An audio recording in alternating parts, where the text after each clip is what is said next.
Normally, I enjoy discussing news within movies, reviewing movies, and just talking about everything movies. But today, we are going to delve into Uncharted territory and review a video game.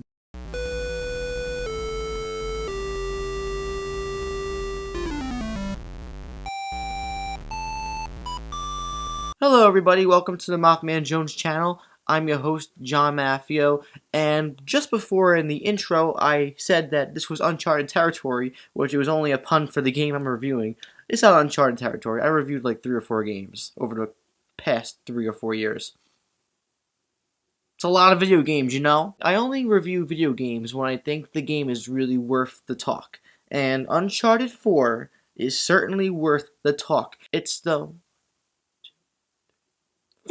fourth entry in the Uncharted series, which started in 2007 and is developed by Naughty Dog, the developing company that if you play video games or you know video games or have a decent knowledge of them, their resume speaks for itself. This is basically a Thief's End, as the game is subtitled, and Nathan Drake, he's witty, he's suave, but he does not have archaeology in his resume, nor does he have history teaching. This is probably one of the most faithful adaptations of Indiana Jones as far as video games are concerned, unless you want to go into Tomb Raider, which came first. Basically, the story is about Nathan, who has settled down since the events of the last game, and suddenly out of nowhere, his brother, Sam, who is voiced and motion captured played by Troy Baker, reemerges into his life, and the both of them go on a conquest to try to discover Henry Avery's treasure, which they've been trying to sort out for years. A couple of your favorite characters return for this game, but most of them don't show up in person. You do get references in the form of dialogue or in the form of little clues you could pick up along the way. Especially in the beginning of the game, you get a wave of nostalgia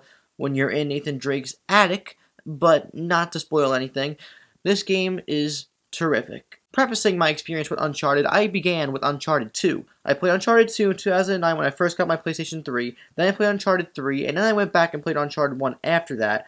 I haven't played the remastered editions, but I have played through every game at least once, and I gotta say, I don't know if this is the best one. I think maybe 2 or 3 is better as an overall fun experience in my opinion, but this game is such an emotionally heavy and satisfying charge. It just never stops. But there's more going on in this game from a dramatic perspective than there is from a action-adventure perspective. Sure, there is a lot of action-adventure. Sure, all the things you've done in the previous Uncharted games are present here. You're climbing a lot. In this one, the new addition is you swing a lot, like Tarzan. You get your witty comments. You get your character interactions between Drake, Sully, Elena, and new addition Sam, who at first, by the way, was not buying into Sam's story as the brother of Nathan Drake, but as the game progressed, I bought into his character more and more, and by the end of the game, I was won over. I love him. He's amazing. The scope is incredibly wide and vast in many moments, but in even more moments, it's small and intimate. You get a lot of moments in this game, which I love. It had a little bit of a feel of The Last of Us, where you're just soaking in the details of the environment around you, mixed in with the juxtaposition of the music playing in the background, how the characters are just being animated, and everything going on around you. You get these really intimate moments that makes you feel like not only that you're watching a blockbuster Hollywood movie, but that you're really in the story with these characters, like you are there. There's 22 chapters in this story, and each chapter has something really different to tell, even though some chapters do lead into the other and segue into the other. Every chapter does have something unique to say for the story, and the overall story does pull through when it comes to setting everything up that they set up, tying everything that they had to tie up from previous games, and just ending the story with a very satisfying bang. If you look back now and then compare the other games to this game, even though each game on its own is a technical feat, if you look at the other three and compare them to Uncharted 4, you think you wouldn't even be able to fathom what you're seeing, because the technology being utilized in Uncharted 4 is unprecedented, because the level of detail in the faces, in the animation, in the story, in the dialogue, in the environment, it's awe-inspiring. Each environment that you are implemented into as you play through the chapters feel like real environments. They really pull no punches, because unlike the previous Uncharted games, there is more variety when it comes to exploring your environments, And you are rewarded for exploring because you do find a good amount of treasure. If you explore a lot, you'll find hidden treasure. Some of them are really interesting, along with notes that detail characters that were in the environments, whether it was 200, 300, 400, 500 years ago, and it gives you more insight into what happened in these worlds before Nathan Drake was even in existence. And the gameplay is a lot of fun. There's a lot of ways that you can go about playing. You can go about your approach in a more stealthy type of way, going around choking your enemies, making sure nobody notices you, or you can go in guns blazing with any weapons you have assembled with your holster and just do what you want to do.